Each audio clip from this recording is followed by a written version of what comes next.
La descente, donc du coup, c'est un circuit chronométré. Donc on descend un par un et on doit faire le meilleur chrono possible. Celui qui va le plus vite arriver en bas a gagné la course.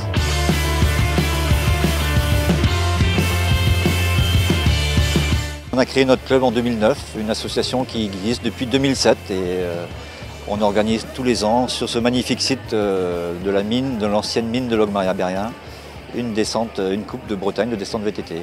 Donc le cross-country c'est plus basé sur l'endurance. Donc on peut avoir des montées, des descentes sur à peu près 1 heure de course. Parce que nous, nos descentes ici en Bretagne se basent vers 1 minute à peu près. C'est intensif et en fait c'est plus technique. Donc des bosses, des racines, des virages et tout ça, quoi. Savoir se garder à peu près, pas trop rouler comme un fou. Être bon physiquement et techniquement. Quand j'étais petit, j'allais voir avec mon père les courses de descente et j'ai toujours voulu en faire. Et puis quand j'ai eu l'âge de commencer, j'ai commencé. Moi ce que j'aime bien c'est l'adrénaline. Donc tout ce qui est prise de vitesse, un peu de prise de risque, c'est ce qui me fait vibrer, quoi.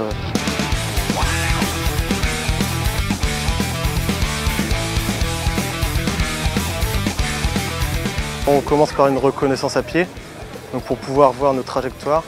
Et ensuite on descend à vélo. Donc au début très lentement pour bien voir nos traces. Et ensuite on accélère sur les trajectoires qu'on a choisies. Alors il y a une commission piste, il y a 3, 4, 5 pilotes de notre club qui sont chargés du tracé de la piste, des modifications éventuellement si besoin est. Et donc voilà, c'est beaucoup de boulot après sur le travail des sauts, enfin la préparation des réceptions et tout ça, quoi. C'est toute une équipe qui sont en même temps des pratiquants et aussi les parents, c'est souvent ça, qui essayent de faire la piste la plus sympathique possible avec quelque chose de difficile mais pas dangereux. C'est tout un art qui aujourd'hui en Bretagne est fort bien distribué. Ça c'est un vélo de descente vraiment, quoi.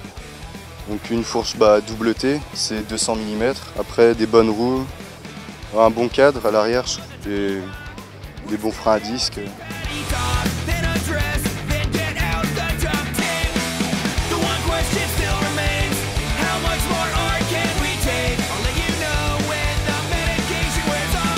Cette année, il me semble qu'il y a 4 Coupes de Bretagne et un championnat.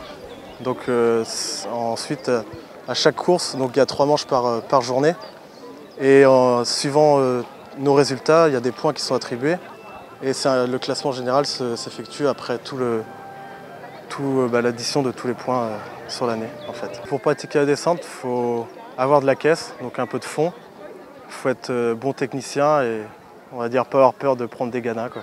Il faut être un petit peu barjot déjà, à la base.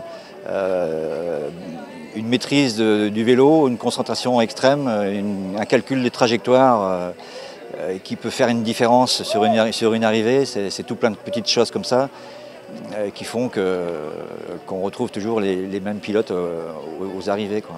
En Bretagne, aujourd'hui, nous sommes pratiquement l'une des régions de France qui a le plus d'organisations, une douzaine, à l'instar des régions comme les régions Rhône-Alpes ou les régions Provence-Côte d'Azur. Le niveau est là, avec Antoine Badoire comme tête de gondole, on va dire, et bien sûr Benoît Bresset qui est le champion de Bretagne cette année, qui est la valeur montante. Et Erwan Le Bloyau, par exemple, là aussi, qui est aujourd'hui sur cette épreuve actuellement en tête à l'issue de la 2e manche. Vous avez aussi notre amie, bien sûr, Julie Bresset, qui est la personne qui aujourd'hui prend tout l'espace médiatique, et à juste raison, avec une qualification aux Jeux Olympiques, et on espère très franchement une médaille d'or, pas moins.